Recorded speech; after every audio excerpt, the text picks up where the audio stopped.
So I've been reading a lot of Roger Scruton lately. Anyone a fan? Good. Because I think he's actually got a huge amount to tell us about the kind of circumstance we find ourselves in. I think this is really interesting because he had this view of what happened to Europe in the 17th and 19th centuries, that period of time. And in How to Be a Conservative, he points out that a combination of the sort of expansion of European civilizations and the elevation of reason during the Age of Enlightenment sort of changed the way we think about what it is to be a human.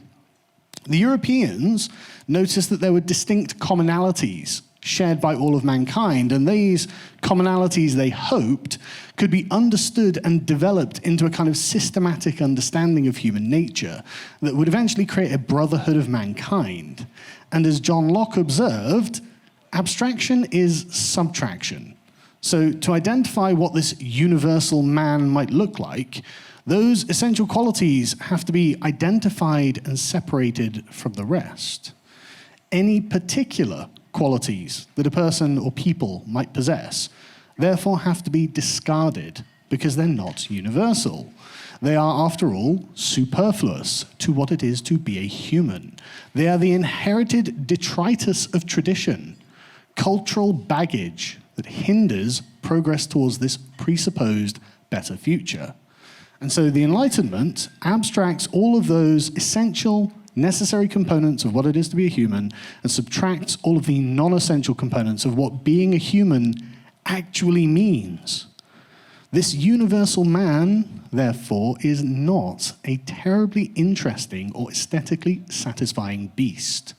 He has no sacred traditions. He has no ancient metaphysics. He has no particular place he calls home, and he can't sincerely engage with native cultural traditions of the particular men. So while he might find the rituals of John the Savage as a pleasant distraction for the afternoon, he can never really gain a sense of belonging in what he can only see as a kind of alien and separate tribe.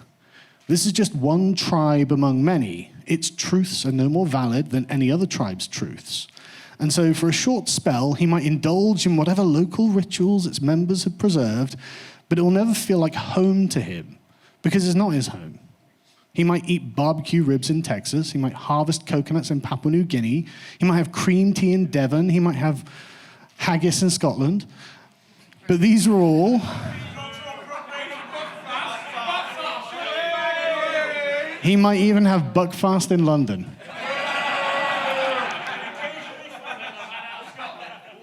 But these are all merely holiday vanities to him. He can never really sort of step into this world and become a part of it. He can't embrace it. He's been programmed to be anti-aesthetic in all his dealings. His concerns are all very thinned out and categoric, because they must apply to all members of a given class at any particular time, in fact, in all times. And so if he can't apply these categories, then his understanding of the world feels inadequate or incomplete. So this means that his view of beauty is a well-ordered spreadsheet. His view of beauty is the metric system. His view of beauty is a scientific discovery or an unbalanced budget, if there's anything to say by the globalists currently going on. Things that must be underpinned by a reasoned justification, basically, that could be accepted by any person in any culture in any time, in some sense as being true. And this universal culture, of course, needs an order of its own. If it's going to manage the world, it has to be able to manage itself first. And so this is the culture of the corporate office that can and must adjust to the essential needs of each individual, overlooking their aesthetic needs, the way they feel about things. And these aesthetic needs become a hindrance, something that must be contained, if not done away with. And this is the real purpose behind political correctness. It is to prevent these tribes from engaging in cultural misunderstandings. The universal man has set himself up as the mediator of the interactions between the tribes of the earth, despite nobody licensing him to do so and having no authority to make these kinds of decisions. And with this oppressive moral toolbox, The universal man can devise rules by which to govern in any time or in any place. He can travel to any cosmopolitan city, work for any international corporation, and converse with any other universal man and speak to them in the same social language, with the same social expectations. And so what I think we're seeing now is actually the peeling away of this scientific civilization and its managerial class from the tribes of the earth. Those of us who are still intimately and emotionally and aesthetically connected with our tribes can't go with them. I think this is the great rift between the left and the right that we're seeing opening up before our very eyes. We are the particular men. We are the particular men in a particular place of a particular tribe with particular customs, and that means that I, as an Englishman, have to dunk on every Scotsman whenever I see one.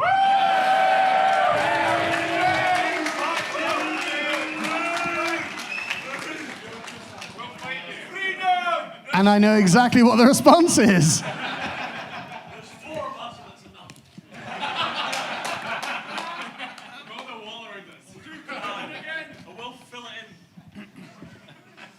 But that's the point, isn't it? That's exactly the point. I know exactly how to respond to your banter, because our world isn't made up of classes, it's made up of relationships. It's made up of relationships between families, friends, neighbors, people, places, events, and stories that bind them all together.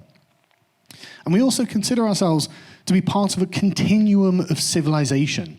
There is a deep and emotional link between those people in our distant past, ourselves, and those people who are going to come after us. One day, if I'm lucky, and the left doesn't transition all of my children, one day, they're going to provide me with grandchildren. And I want them to know that I did my part in ensuring that their world is at least as good as the world that my parents and grandparents gave to me. And do I not have a duty to do that? Is it not part of the sacred tradition of our tribe to respect those ancient things that were passed down to us and pass them on for others to enjoy in this continuum of civilization? Who am I to see this great bridge going from long into the distant past and who knows where into the future and turn around and say, you know what, it's my job to break this?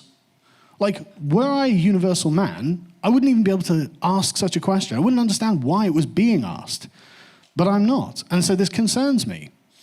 And worse still, what are the universal men even offering us? It seems to be like purposeless self-gratification.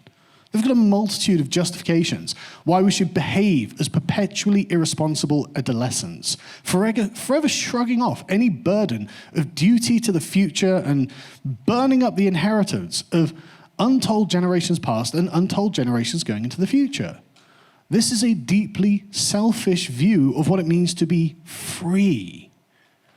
And this is because the universal men have got no tie to our culture.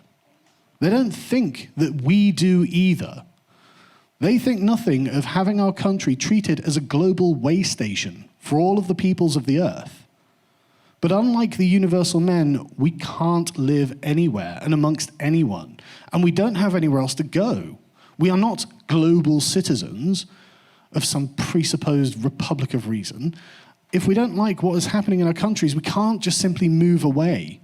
You know, if we were doing that, we'd make some great psychic sacrifice. We'd become a people in exile, untethered from where we feel we belong in the universe and estranged from the people and places we call home. And this, I think, is the great crime that Labour committed against the people of this country during the Blair years, and has, of course, been carried on by the Conservative government. The opening up...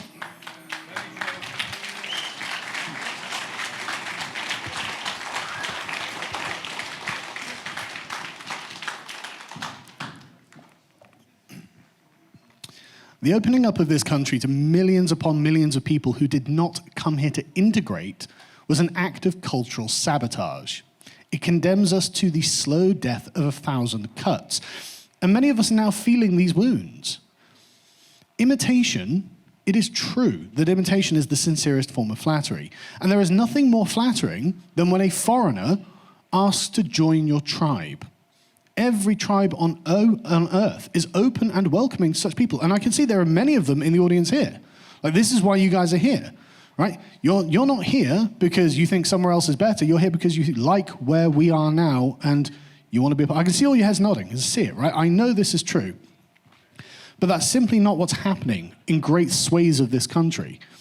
Not only do the sheer numbers of people who have come here make this endeavor a monumental challenge, but there's no will to indicate that these newcomers should do something like try and integrate.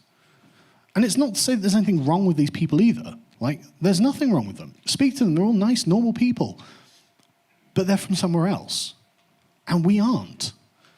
We can feel the disenfranchisement from that place of safety and security that we called our own, and yet the party that should be conserving this place does nothing to help us because it is also controlled by these universal scientific forces.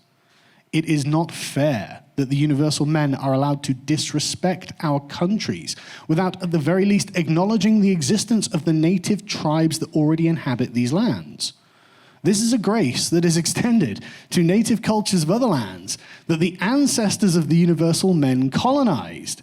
So it seems, at the very least, discourteous not to extend that to everyone else.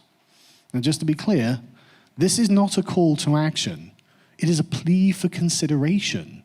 We already live here, and we need to develop the tools to help the universal men who control our government to understand and acknowledge that they are once more playing the colonizer, and we would very much like them to stop. Thank you. If you would like to watch the rest of the live event videos, please go to lotuseaters.com.